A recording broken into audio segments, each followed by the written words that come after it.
প্রিয় শিক্ষার্থীবৃন্দ, আমাদের আগামী বাংলাদেশ গড়ে তোলবার কারিগর কিন্তু আপনারাই।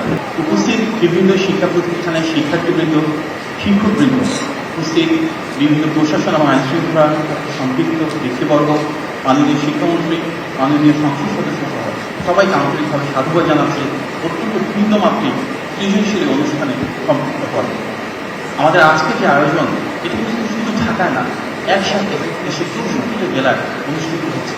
আমাদের মূল লক্ষ্য এমন একটি বাংলাদেশ গড়ে তোলা যেখানে মেধা, বিজ্ঞান, উদ্যোগ এবং উদ্ভাবনের মাধ্যমে আমরা আমাদের শিক্ষার্থীদের মেধা মননশীলতাকে রাষ্ট্র বিনির্মাণের কাজে এগিয়ে নিয়ে যাব। যেভাবে আমাদের বাংলাদেশের জনগণের প্রতি নির্বাচিত মাননীয় প্রধানমন্ত্রী চাচ্ছেন আগামী বাংলাদেশের কারিগরকে গড়ে তুলতে। আমরা অত্যন্ত সৌভাগ্যবান যে এই ভিন্নমাত্রিক অনুষ্ঠানটি যে মানুষটি প্রেরণাকে ধারণ করে আমরা করেছি, আজকে তিনি কিন্তু আমাদের মাননীয় প্রধানমন্ত্রী হিসেবে।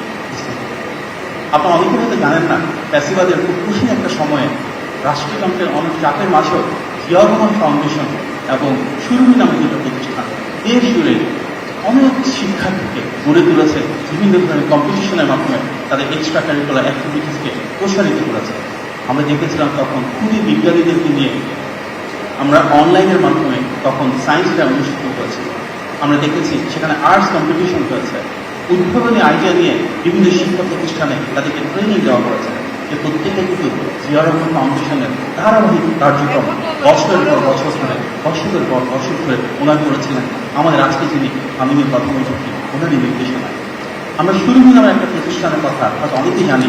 সেখানে আমার প্রভুত্ব হয়েছিল কূটনীতিকদের সাথে যাওয়ার, এবং সেখানে আমরা দেখেছি দেশি বিদেশি যারা এক্সপার্ট হয়েছেন তারা কীভাবে সুরভির এই উদ্যোগগুলোকে বিভিন্নভাবে প্রশংসা করেছেন এবং আমাদেরকে আহ্বান জানিয়েছে এটাকে মডেল হিসেবে ধারণ করেই আমাদের শিক্ষার্থীদের সৃজনশীলতা বিকাশে জাতীয় পর্যায়ে উদ্যোগ গ্রহণ করতে পারে। এই জিয়া রহমান ফাউন্ডেশন এবং সুরভি যে কার্যক্রমগুলো বহু বছর ধরে, বহু দশক ধরে বিচ্ছিন্নভাবে কোনো সরকারি সহযোগিতা না পাওয়ার পরেও শুধুমাত্র মাননীয় প্রধানমন্ত্রী এবং ওনার উদ্যোগ সহকর্মীদের বিভিন্ন উদ্যোগের কারণে বিকশিত করেছিলেন। আমার মনে হয়েছে আমরা যদি কখনো সুযোগ পাই রাষ্ট্রীয় পর্যায়ে সেটাকে আমরা মডেল হিসেবে ধারণ করতে পারি।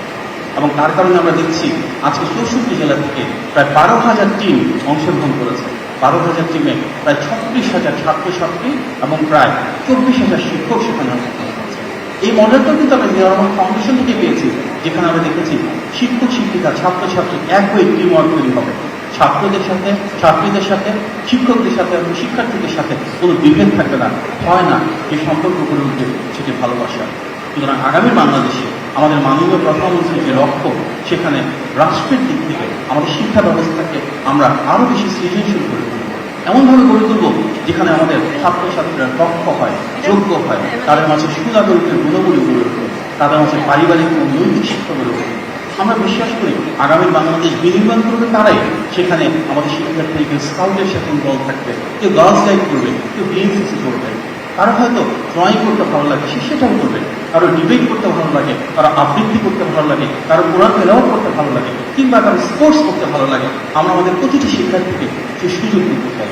আমরা চাই এমন বাংলাদেশ গড়তে যেখানে সরকারের সর্বোচ্চ আন্তরিকতা, ভালোবাসা এবং নীতিগত সহযোগিতা থাকবে। যেই শিক্ষার্থী, যেই কার্যক্রম, যেই পেশা করতে পছন্দ হয়, আমরা আমাদের সর্বোচ্চ সহযোগিতাকে শিক্ষার্থীদেরকে সেই পেশাতে তাদের মননশীলতা বহিঃপ্রকাশে ইনশাআল্লাহ সহযোগিতা করবে। প্রিয় শিক্ষার্থীবৃন্দ, আমাদের আগামী বাংলাদেশ গড়ে তোলবার কারিগর কিন্তু আপনারাই। আর এই কারিগর বিনির্মাণ যারা করবেন, সেক্ষেত্রে আমরা আন্ডার হিসেবে গড়ে তুলতে পারি আমাদের শিক্ষকদের, আমাদের শিক্ষার্থী, শিক্ষক সবাই মিলে এক হয়ে ইনশাআল্লাহ মাননীয় প্রধানমন্ত্রীর যে লক্ষ্য, সেই আগামী বাংলাদেশটাকে আমাদেরকে গড়ে তুলতে হবে, যেখানে একদিকে যেমন আমাদের সেই নীতিমালা থাকবে, যেখানে মেধার বিকাশ হবে, একই সাথে আমরা সেই বাংলাদেশ গড়ে তুলব যেখানে পাঠ্যক্রমটাকে আরো আধুনিক করে তুলব। কারণ বাংলাদেশে যদি আমরা বিশ্ব মানচিত্রে মাথা উঁচু করে এগিয়ে যেতে চাই, তাহলে আমাদের যে ডেমোগ্রাফিক ডিভিডেন্ড রয়েছে, এটা বিপুল পরিমাণ তরুণ প্রজন্ম রয়েছে, তাদের আকাঙ্ক্ষাকে ধারণ করে রাষ্ট্র বিনির্মাণ হবে। আমরা সবাই মিলে আসুন সেই আগামী বাংলাদেশে নিজেদের মেধা, যোগ্যতা, সক্রিয়তা এবং সৃজনশীলতার মাধ্যমে মাননীয় প্রধানমন্ত্রী এবং মাননীয় প্রধানমন্ত্রীর আমাদের প্রধানমন্ত্রী মাননীয় সহকর্মী নিয়ে যেভাবে যাচ্ছেন সেটিকে ধারণ করে শিক্ষা ব্যবস্থা সংস্কার করব। ইনশাআল্লাহ সেটিকে পাথর করেই আমরা গড়ে তুলব আগামী বাংলাদেশ। আপনার সবাইকে ধন্যবাদ। আসসালামু আলাইকুম।